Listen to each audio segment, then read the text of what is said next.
When reading the Bible and Paul's epistles, you cannot but wonder what the place was like where Paul actually preached the gospel. And I developed this hunger inside of me to go and visit these places. I really wanted to go to Greece, and I was still pondering it in my heart.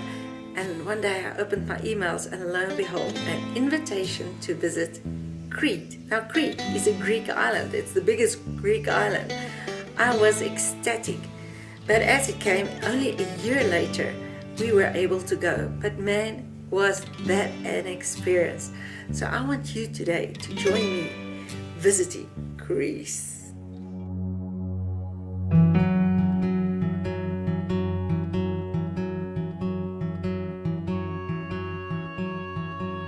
Greece is known as the Hellenic Republic, and the traditional motto is freedom or death. During the Babylonian captivity of Israel, it was foretold by Daniel through prophecy that there would come a strong man and he would conquer the world. Alexander III of Macedon, commonly known as Alexander the Great, meaning to defend or help man, was a king of Macedon, a state in northern ancient Greece. Born in Pella in 356 BC, Alexander was tutored by Aristotle until the age of 16. By the age of 30, he had created one of the largest empires of the ancient world, stretching from the Ionian Sea to the Himalayas. He was undefeated in battle and is considered one of history's most successful commanders. Alexander succeeded his father, Philip II of Macedon, to the throne in 336 BC after Philip was assassinated. Upon Philip's death, Alexander inherited a strong kingdom and an experienced army. He was awarded the generalship of Greece and used this authority to launch his father's military expansion plans. In 334 BC, he invaded the Persian-ruled Asia Minor and began a series of campaigns that lasted 10 years. Alexander broke the power of Persia in a series of decisive battles, most notably the battles of Issus and Gaugamela. He subsequently overthrew the Persian king Darius III and conquered the entirety of the Persian Empire. Seeking to reach the ends of the world and the great outer sea, he invaded India in 326 BC, but was eventually forced to turn back at the demand of his troops. Alexander died in Babylon in 323 BC at the age of 33 without executing a series of planned campaigns that would have begun with an invasion of Arabia. In the years following his death, a series of civil wars tore his empire apart, resulting in several states ruled by the Diadochi, Alexander's surviving 4 generals and heirs. The Romans defeated Macedonia in a series of wars for political domination over Greece, eventually annexing Macedonia in 148 BC.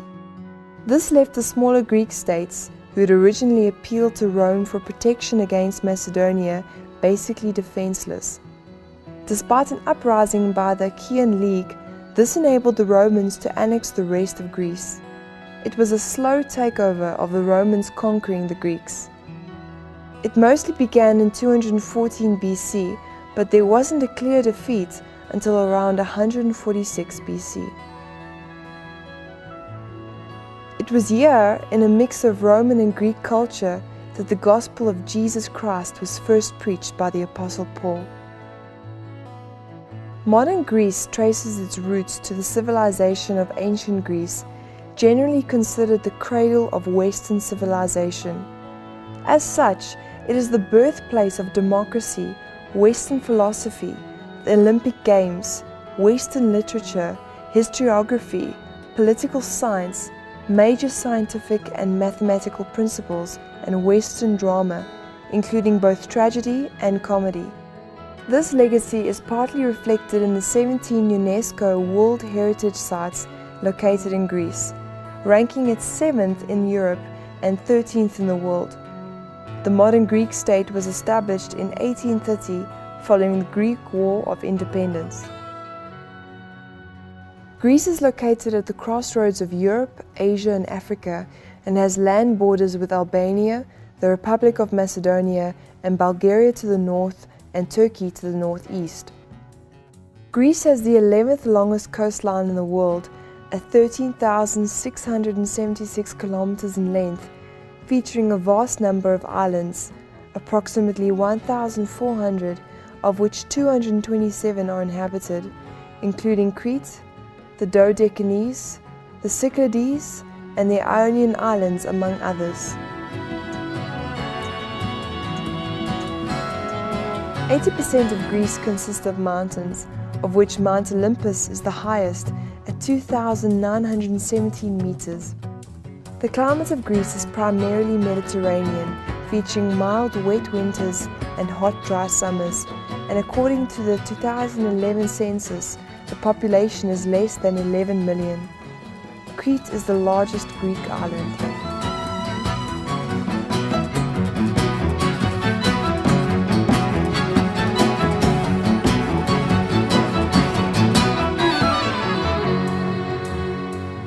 Our first stop in Greece was just the airport, Athens.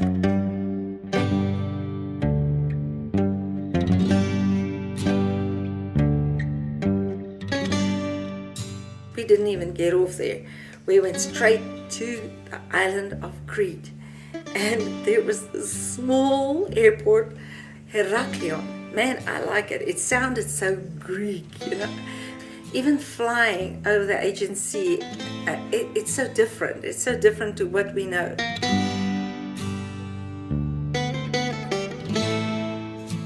Arriving at Crete, we went straight to Ios, Nikolaios with Jan and Joni. Yeah. If I didn't preach life and grace,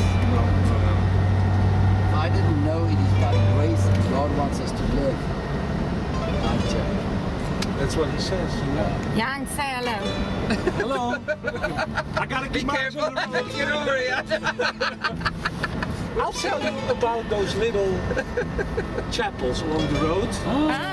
That's my point. This is Cobus's portion. He goes church crawling and I go swimming. So, the churches here, the little chapels. Just so you don't put it on the... Okay. That is because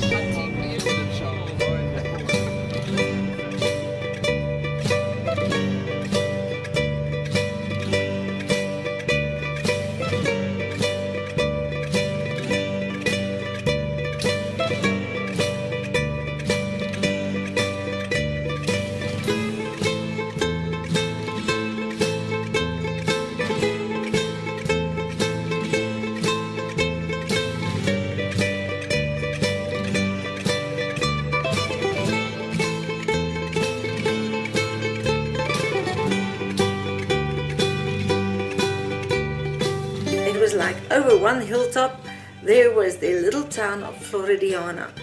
It's really so scenic.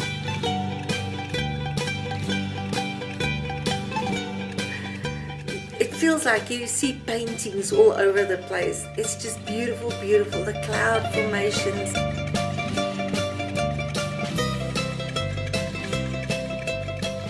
Everything is just so different to what we know.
arriving, they gave us a big surprise. And I think this is the biggest present I ever got.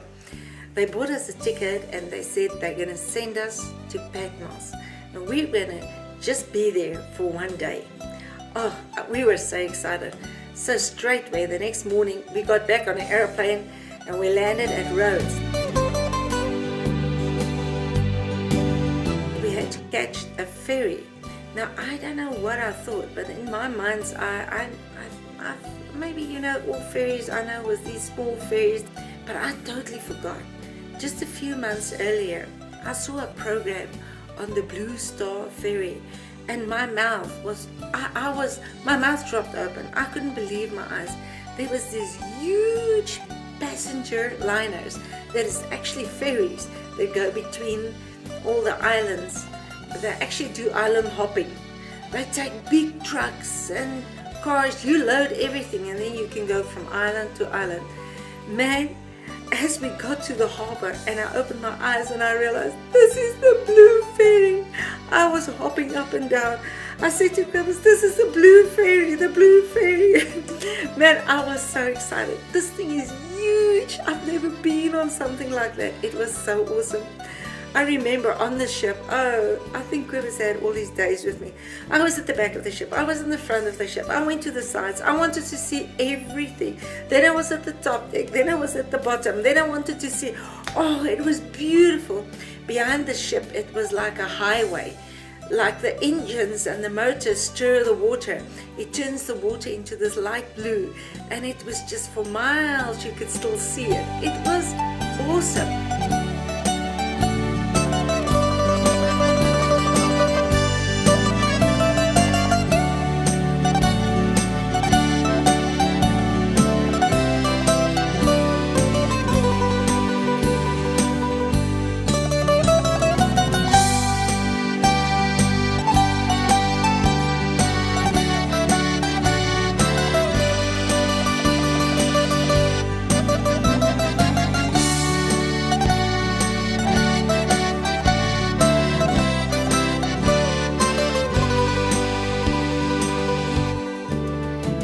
Sailing between all these Greek islands, man, and on the right hand side there was Turkey, and all these places are like very mountainous, but it was beautiful.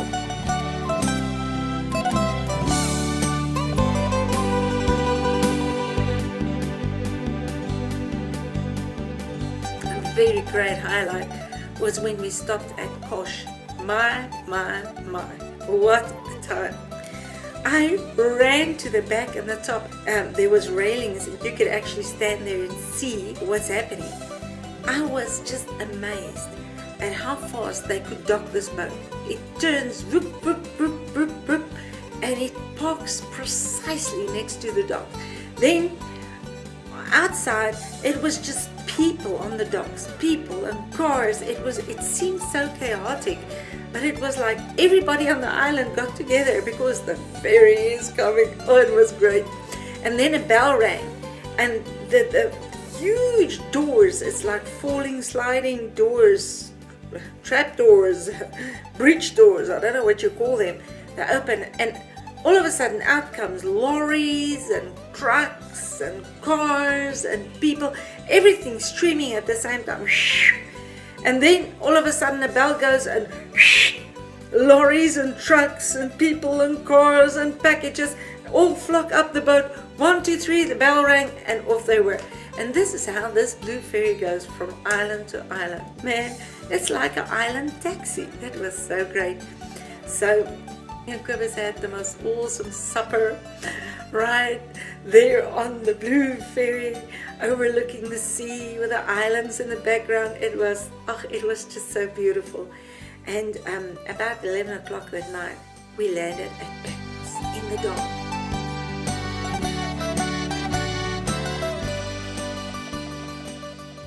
Early the next morning, we were up and we hired a car. And of course, the first thing we wanted to see was the cave. Well, we just had breakfast at the Scala Hotel here on the Isle of Patmos. We're on our way to the monastery and the cave where John the Baptist had that great meeting with our Lord Jesus Christ. the angel of the Lord, where the book of the Apocalypse was revealed unto him. We've just been in a little hotel.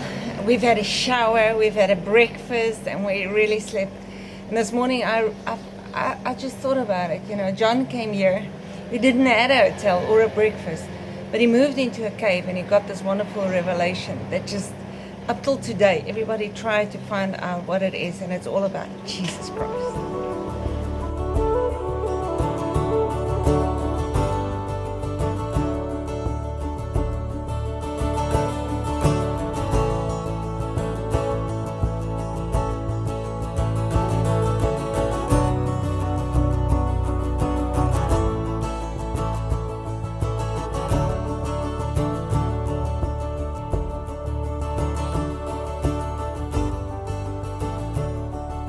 Just looking around, and I thought, yeah, this is really a rocky island. This is really what they say it's like. Rocky, rocky, rocky.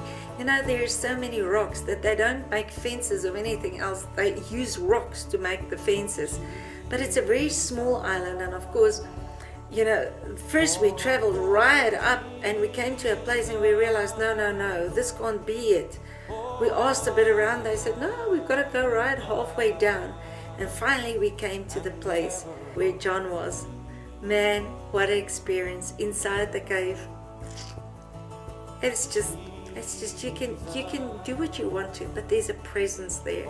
And of course they always build these old shrines over it, and you know, everybody pushes their religion down. But I'm so glad that between everybody's religion, God still stays real. The story goes that as he got the revelation, there was a thunder and the whole roof of the cave split it in three. At the one side on the floor, there's a hole where he knelt. And in the wall, they say as he knelt and prayed, he always pulled himself up by the hole. And now they've covered it with gold and everything. But there, John got the revelation.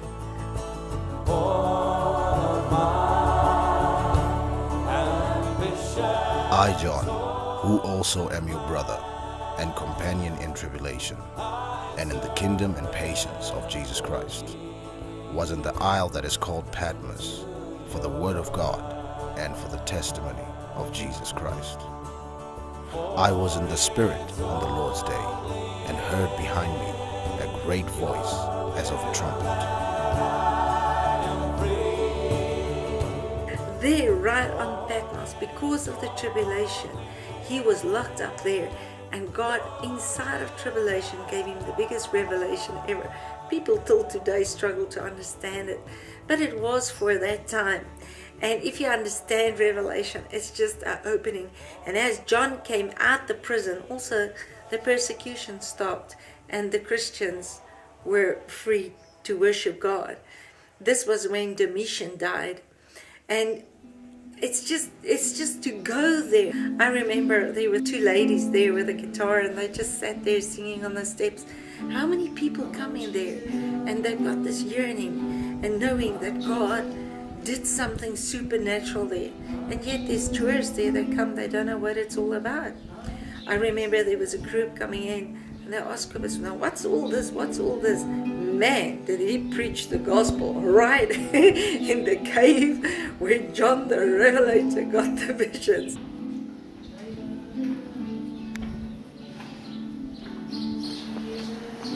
This was the Roman port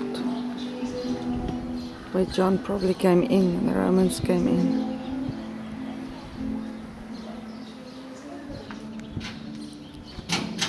The entrance to the cave.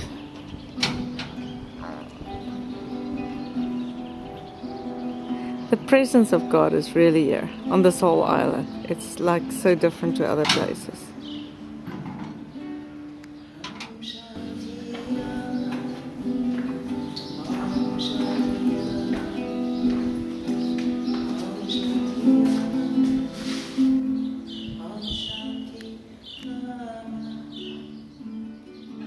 This is inside the cave where John, the beloved apostle, wrote the Apocalypse right here in this place. This is where he was staying, this is where he had the most awesome revelations, where God met him in supernatural ways. This is it. all the places where he burned the candles, there are little holes inside the cave. It's really awesome. It's really awesome.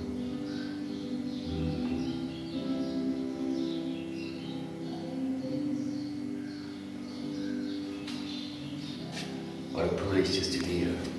I think this is where we got the revelation of Jesus Christ from, this cave here.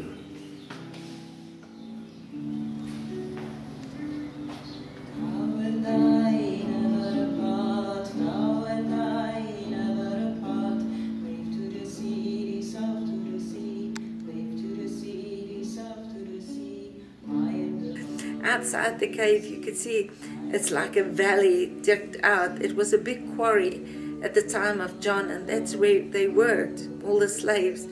But it was so amazing. We went out from there and we traveled about, say, for an hour, and we decided, no way, we're going to go back to the cave. So we had a second show at the cave. We just sat there. We just sat and prayed everywhere. We phoned everybody from there and we prayed with everybody. It was one of the most beautiful experiences in my life. Well, the rest of the day, we toured around the whole of the island of Patmos. Man, we went round the whole island in one day. Everywhere there's these little beautiful beaches and high peaks, and right in the middle there was this huge monastery, man. You could see it for miles. It's the only thing that is actually on Patmos. But it's beautiful, and down at the bay where you come in, that's where the ships dock. Oh, it's just amazing.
We had the most wonderful time of our life. It's like a little piece in my life that I'll never forget. And that night, 1 o'clock again, the ferry docked at Patmos.